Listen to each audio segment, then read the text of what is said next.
Alright, so if you've seen my other videos, you would know that this is the nitrous kit that is on the 1980 Trans Am. It's the conventional gasoline, 100 to 500 horsepower, conventional Pro Power nitrous kit. We have a nitrous mini where we can ramp this in based on the size of jets we have in it. And then we also have the MSD programmable where we can put a timing curve in it as well. But today we're going to flow the nitrous system with the jets and set the fuel pressure with it flowing through the jet. Anytime you do nitrous, you don't want to just set the fuel pressure. You want to set the fuel pressure with it flowing through the jet, as we're going to do in this video. And we also set the fuel pressure safety switch. All right, and right here, this is the Pro Power. So I've got the Pro Power circled in red here. I wasn't sure if we was going to go with the 5 PSI or the 8 to 10. We decided to go to the 8 to 10 because the Holly Blue fuel pump, it don't like to drop down to 5. So plus doing the 8 to 10, that gives us more adjustability with the fuel pressure. So if, say, we're spraying a 300 shot and it's a little too rich, then we can take some fuel pressure out of it, and it just gives you more adjustability. So we're going to go with the second one down that I have circled here for the 8 to 10 fuel pressure, and we're going to set the fuel pressure at 9 psi flowing through the jet, as you see in the video here. All right, flowing the nitrous system for an electric fuel pump. Electric fuel pump makes it way easier. We got the standalone in over here. We got it plugged in with nylon braided AN lines. And that solenoid or regulator there, that ain't gonna bother me. That'll be just fine where it's at. It doesn't really hardly move at all, and if anything, it just, you want to bump the heater hose, it ain't gonna bother nothing. But what I got here is this regulator. It runs off this side. Now this is a non-bypass regulator, so what's coming out here and coming out here are even, and then it comes in here, out, and 2 outs. So we're going to use one of the outs that generally we're going to have capped because this is a returnless system. But we're going to put this 3/8 MPT, and this is a 1/4 inch barb. We're going to put that up in there. And I got a 3/16 hose I forced up on there. You might have to heat the end of the hose up to force it up in there. And then the nitrous jet fits perfectly down in there, and I'll put a screw clamp on that. So we're going to take that out. We're going to put this in, and then we're going to run this end of the hose over to the standalone so it can just loop itself. And then we'll turn the nitrous on, and we'll set that to 8 psi. These nitrous jets call for 8 psi. All right. So I got the plastic 3/8 MPT to 1/4 inch to a 3/16 hose, and I got it ran over here. Christopher wanted to free flow it with the 350 jet, but unfortunately I can't find that jet, or it's in the car. Anyway, this is the 400 jet. I'm gonna free float, or I think it's the 500. It's the 500 jet. It's the 88. So at 8 to 10 psi, that's the 500 jet. Like I said before, the more pressure you got, the smaller the jet, the fuel jet that you use. The nitrous jet stays the same size, but the more fuel pressure you got, the smaller, you use a smaller jet. So if we had 5 psi, it would use a bigger jet. But I'm gonna put this at 9. And the reason for that is because with that screwed all the way out, it was at 8. I don't think it'll go down to 5. So I'm gonna set it, when you screw that in, see it's screwed all the way out. I screwed it down a little bit more because I know I'm gonna have to screw it in more, but when you screw it in, it increases the pressure. And with it about all the way out, it was still at 8 psi, so I don't think it'll go as low as 5. So we're going to do the 8 to 10 jets, and we're going to put it at 9 psi. So I'm going to go ahead and turn the pump on and see what it is. And then I did the big bolt, and then you use an Allen. Focus, yeah. I undid the big bolt, and then you just use an Allen in the top to set it. And then when you're done, you tighten that big bolt back up. All right, we got the pump running. We want to make sure that it's only coming out of the jet. It is. Let's stick it back in there where it's not squirting gas everywhere. And then we're adjusted a little bit. We're almost at 9. Let's screw it in just a little bit more. And this is with the 500 jet. All right. Let's see what we got now. Ooh, we went over. Hey.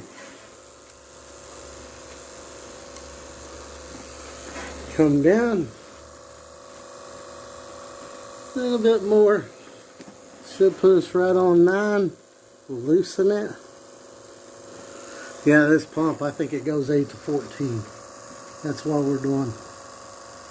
A touch more.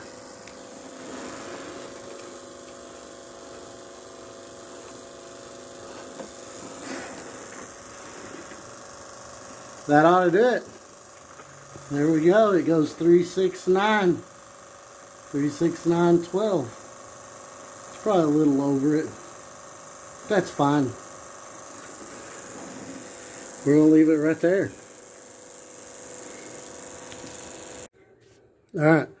When you tighten that big nut up, you want to put that Allen in there. And you want to hold on to that Allen and make sure it don't move as you tighten this up. Now, it don't have to be super duper tight, but it takes 2 tans. Hold the Allen, make sure the Allen don't move, and tighten the big nut. And then we'll put the brass plug back in there with some Teflon tape. And then we'll turn it back on, see what the pressure is. It should stay at 9, and make sure there's no leaks. Well, there we go. Live and learn. I put the cap on it and turned it on, and it shot up to 16. Well, I'm going to guess 16 because it maxed the gauge out. So, that was with the 500 jet.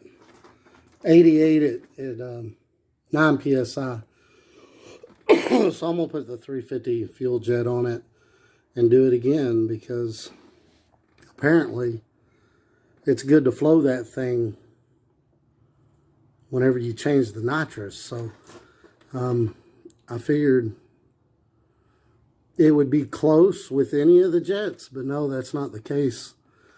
The bigger the jet, quite a bit more pressure it needs. So I'm going to put the 350 fuel jet in there and flow it with that one, because I think that's the max he's going to spray anyway. It's got 300 jets in it right now for that 8 to 10 fuel pressure. So I'll just put the 350 in there.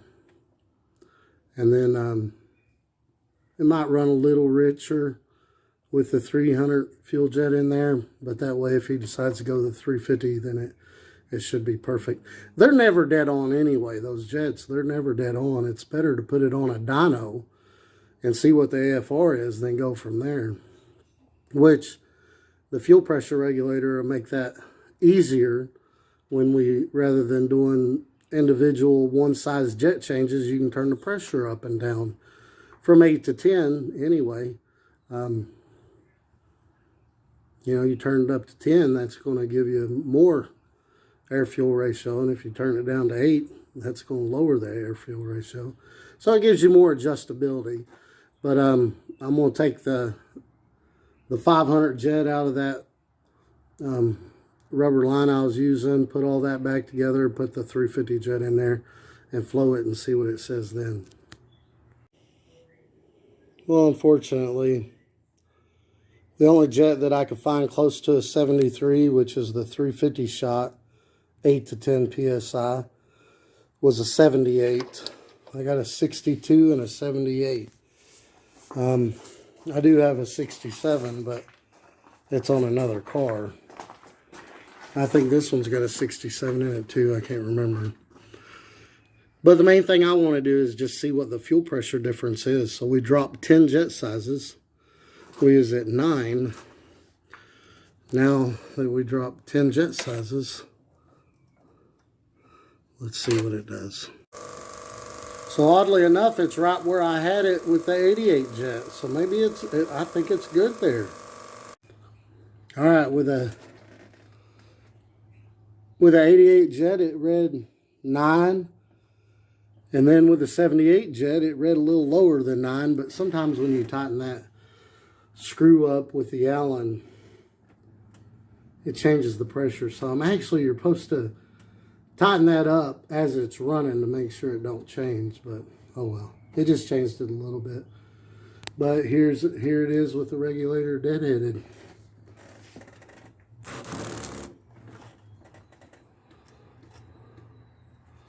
I keep losing connection over on the battery. So now I'm a little confused. With the regulator deadheaded, trying to hold this steady. The pump will shoot up to 9, then it just bottoms out.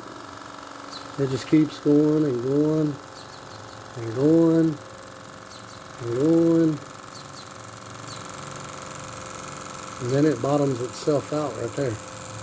Which is, I'd say around 18 PSI. But when you flow it with the nitrous jet in it, it stays right around 9. So I don't know. Alright, so I ain't worked on this thing in a few days. And that pressure issue where when it's deadheaded, the pressure goes through the roof.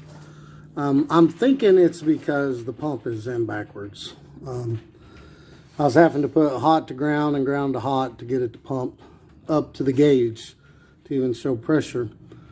And there is an in and out on the pump, and I didn't pay attention when I put it on there, and I probably should have. But I'm going to flip it around and hope it didn't hurt anything running it backwards. The funny thing about it is, though, when I first hooked that thing up with the regulator dialed all the way out, it held 8 PSI on the gauge and just stayed there. It didn't move. It didn't budge. It worked like it should have. And that was when it was deadheaded, but it was leaking a little bit on the regulator. But that little drip every minute shouldn't have affected anything. But that's weird. But I don't know. I'm going to take those 2 lines off, unscrew the bracket. There's a little screw and a bolt back there. A bolt screw and a nut. And take these off without trying to waste all that 110, which I don't know if we'll ever even use that 110. I might just pour it in my car. My car's flex fuel. I might just pour it in there. It'll actually make it better E85 as long as it don't drop the percentage too much, but I might just put it in my car. My car, a sensor reads it for ethanol or gasoline. It adjusts the tune on the fly. It does it all by itself off that flex fuel sensor. But yeah, take those 2 off, loosen the nut, drop it down the bottom. It'll slide past that bracket, slide it, turn it 180 degrees, push it back up, put those back on, and let's see what the pressure does then with it deadheaded. But I thought you could run the pumps either way. Apparently I'm wrong. Well, we'll figure out if I'm wrong or not. And if I did, if you can't run them backwards, it's possible I could have damaged it. But we'll see. I got it out, and as you can see, in and out. And just loosen that bolt, and I had to loosen that one to get it to spread apart. And I meant to just lower it down and turn it, but it fell from out the bottom. But one thing weird about this thing is this piece spins on this piece a little. Never noticed that before. But anyway, I'm going to stick it back up in there. Put it in this way this time. See what happens. Yeah, and try that. when I was thinking about it in the house where this part sticks out further, I was scared there wouldn't be enough room, but yeah, plenty of room in there. Let's put it back on the correct way. Well, lo and behold, that fixed it. It's been running for a couple of minutes now. It bounces around between 9 and 10 randomly, but yeah, look at that. Just turned it around. Just turned it around, and that fixed it. Now, we gotta flow it again. See? Come above the 9 a little bit, but I ran it a little bit. It jumped up to 10, went back to 9, jumped up to 10, went back to 9. It just stays in that area. So yeah, that pump's supposed to be able to deadhead. It backflows the fuel that it can't pump through. So yeah. Now we gotta do this all over again. I gotta take that piece back out, and we'll try our 78 jet again and free flow it and see if it stays at 9. The jetting, so see, it went up to 10, and then it'll come back to 9. As long as it stays in that area, man, that's what we want. So, question: does it matter which way the Holley blue fuel pump is mounted? Yes. Can't mount it backwards. See, it creeped up to 11 there. That's fine. As long as it don't, as long as it ain't doing like it was before, I'm fine with that. We'll let it run a little bit longer and make sure it don't cap itself out. Okay, I let it run for about 5 minutes. It went up to 11. It moves around some.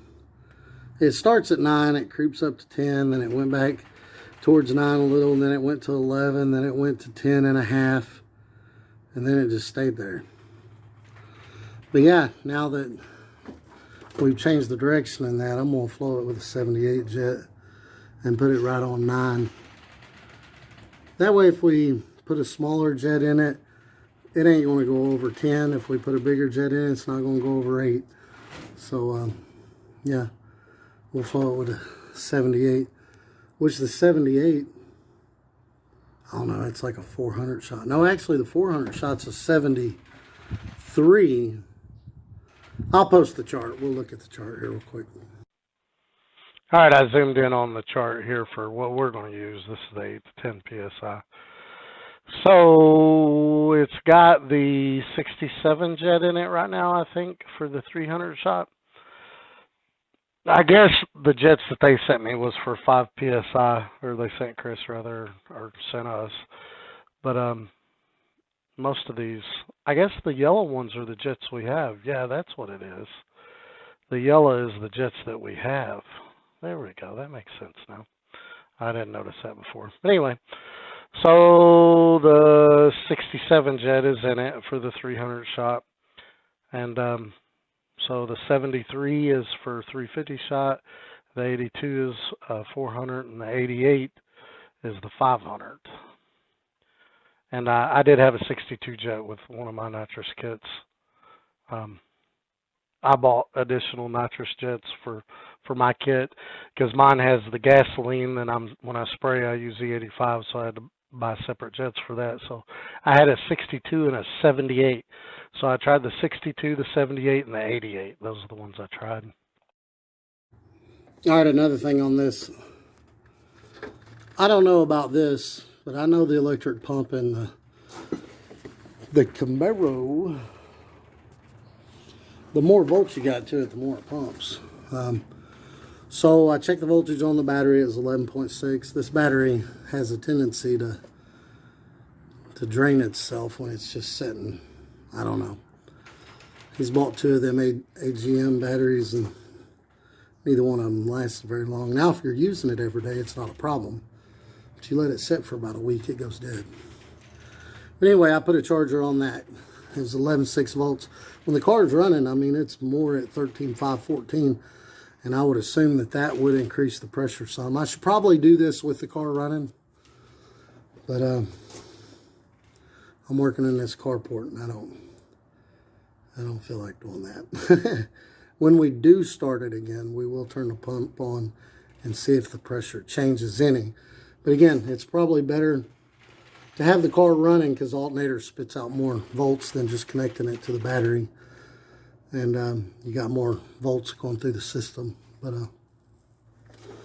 yeah, let's fill our tank back up. I don't know how much is in it. It's got this foam stuff in here. You can't really tell how low it is. Actually, it ain't that low at all. Unless the foam's just really wet. Yeah, it's right there. Yeah, that's fine. That's fine. It's probably about right there. It's got plenty. I like some out. When I was changing them AM fittings, taking them off, I used this wire and held it up here so it didn't leak so much. But yeah, let's take this cap off and put our little contraption piece back on. I'm going to try it with a 78 jet, and I'm going to try a smaller jet. Just see what the difference was. Before, when we did it with the 88 and the 78, there was no difference at all. Actually, if anything, it lowered with the smaller jet, which doesn't make a lot of sense. But probably wasn't getting a good reading with that thing backwards. So let's try it now. All right, we got it squirting directly in there. It's coming out the jet itself. You know. And there we go. Right on 9 psi. We'll let it run a little while, see if it changes any. And also, we're going to check for leaks. I've run it a while and I ain't seen no leaks yet. And it's staying right at 9 psi. Those marks are in 3 increments, so 3, 6, 9, 12, 15, if you can't see that. It's staying right on 9. That's a 78 jet. Been running a couple minutes now. We'll let it run a little bit more, make sure it don't change. Then I'm going to try a smaller jet just for craps and giggles. Alright, we've been running a few more minutes now, and again, still on 9. And I put the battery charger on 30 amp boost, and the pump did pick up. I could hear it as soon as I did. And it still stayed on 9. So let's put a smaller jet in it and see what it does. Also, another thing, after you run your pump for a little while, fill of it. Make sure it ain't getting hot. That one is as cool as can be. It didn't heat up any at all. I mean, it's cold to the touch. Hopefully it being that close to the header ain't going to cause an issue. I don't think it will. Alright, here's the 62 jet. With the 78 jet, it was a little under 9. With the 62 jet, it's a little over 9. So, with the 88, 78, and the 62, it's all right at 9 pounds. That's exactly what we want. Perfect. No leaks or nothing. Everything looks good. We'll let it run a little while, make sure none of that's going to change. Then we're going to deadhead it and run it a little bit more, make sure it's not going to change. Alright, been running about 10 minutes now. There's no changes. Now what I'm going to do is I'm going to hook the ground up to the fuel pressure safety switch. We're going to go ahead and set that. I probably should do that first. So what I'm going to do is I'm going to drop the pressure down to 6. I'm going to drop it down to 6 or 7. I don't know. We'll see. We'll do 7. Because I know that when you do a deadhead system, when you first hit the throttle, that gauge is going to drop a little before it comes back up. So it'll drop and then come right back up real fast. And I don't want it to cut the nitrous off, even though it drops for an initial split second. Because it'll do it when you floor the car, and when you floor in the car, you got extra gas coming in off them squirters. So the carbureted cars always hit rich when you hit the throttle, and then they come back So that'll be fine. So I'm going to put it at 6. And when you turn the fuel pressure safety switch, it'll pulsate. It don't just shut off, it pulsates. So I'm going to hit it to where it starts pulsating.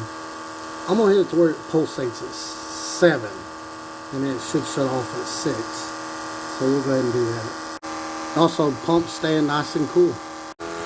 Alright, there we go. I lowered the fuel pressure about as low as it's going to go. Now, I had to get the pump started and then bring it back over to the other side of the fuel pressure safety switch because this fuel pump don't hold pressure when the motor's off. So if the only thing you want running through that fuel pressure safety switch is the solenoids. The pump, it don't go through the fuel pressure safety switch, but I'm kind of just tricking it to get it to do what I want right now, just so I can set the fuel pressure safety switch. But yeah, the solenoid, we got the ground going through the fuel pressure safety switch, but the fuel pump, you run it to run constant no matter what the fuel pressure does. It's the solenoids that you want to shut off. But when I turn this, I back that out. See, I don't know if it'll go any lower or not. Let's check. It's hard to hold the camera and do this at the same time, but yeah, it's going down. But we don't want it to go that low. I don't know if y'all can see that or not, but there, yeah. Let's put it at, see, you tighten this up and the pressure goes up. Let's put it at 7. Yeah, and oddly enough, this is the same size as that. Now, I don't remember which way to turn this, but I'm going to turn it until it starts. I think you tighten it to lower pressure.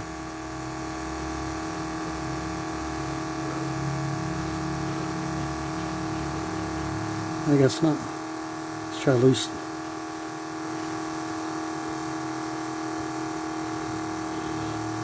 No, about as loosen as it goes. Let's tighten it.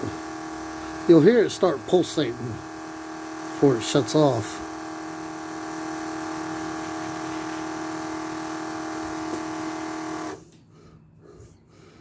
Well, it didn't pulsate.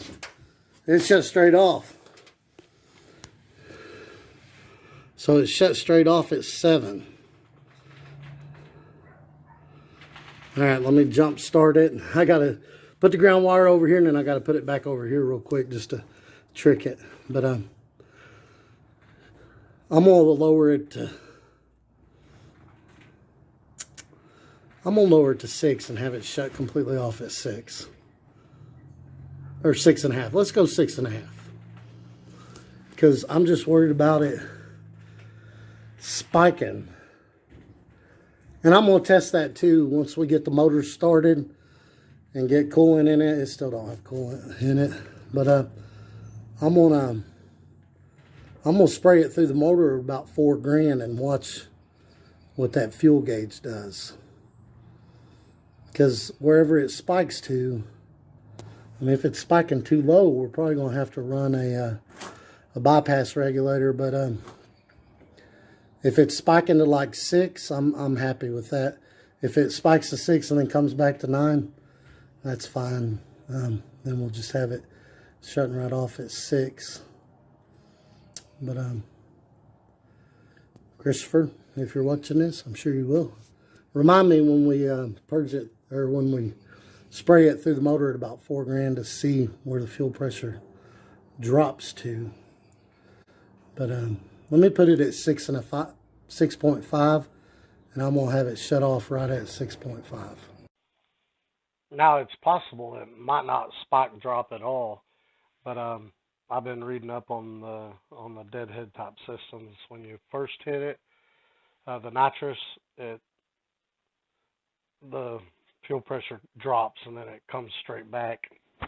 and that's fine as long as it's not spike dropping like ridiculously low. But it might not spike drop at all. If that's the case, I'll put it at 7.5. I'll put the fuel pressure safety switch at 7.5. And if it spikes drops to 6, I'm fine with that.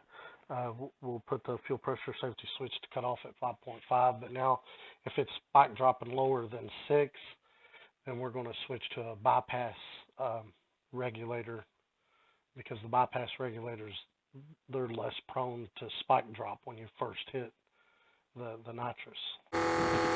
Y'all can't see because of the glare, but it's right at 6.5. Then I'm just going to screw it in until it shuts off. Going slowly. There it is. Right there. Alright. We'll go ahead and put the cap back on there. And then I'm going to set that back to 9. And tighten the nut back up. Because we're still running it through the jet. Pump is still staying nice and cool even after all this running. And yeah, so 6.5 is where it shuts off. We're going to purge it through the motor at about 4,000 RPMs. See where the fuel gauge spikes to.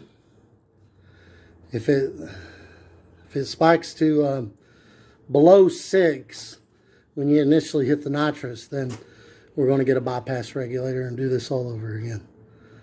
But now, because the deadhead ones, when you first hit them, it takes them a while to spit the fuel out and then catch the pressure back up.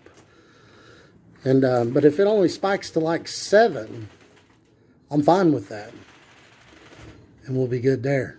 But I'll go ahead and put the rubber cap back in the fuel pressure safety switch, and we'll go ahead and set that back to 9. We'll call it good.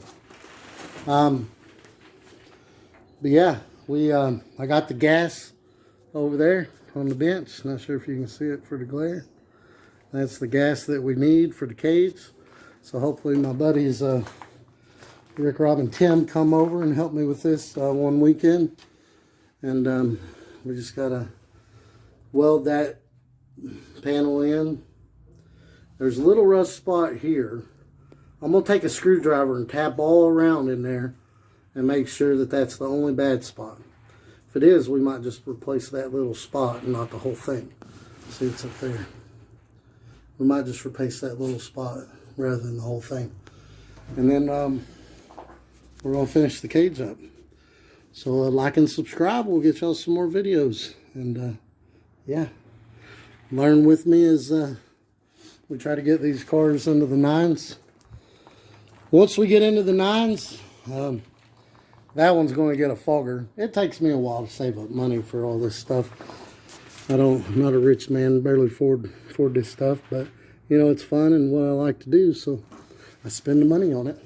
But Christopher is, he just built this motor, not even last year, but we can sell this one. He wants to do an aftermarket block and the forged internals and maybe like a 400 plus cubic inches and spray a ton of nitrous through it with the aftermarket block and try to start running this one in no prep. I'm going to put I've seen people with the LT1s. I don't know if the blocks are made out of different material, but even with the 2-bolt mains, I've seen people running the 8s. So I'm going to put a fogger on that one and spray at least 400. See what happens. If it lets go, it lets go. But the goal is 9s. The goal for this one's 9s on nitrous. The goal for that one is 10s on motor, 9s on a 250 shot. And then the goal after that is to make them fast enough to compete in some small tire no prep. Yeah. Maybe some true street classes. Maybe we can fix them to where they'll fit into the true street classes or just the small tire no prep. I don't know. We'll see.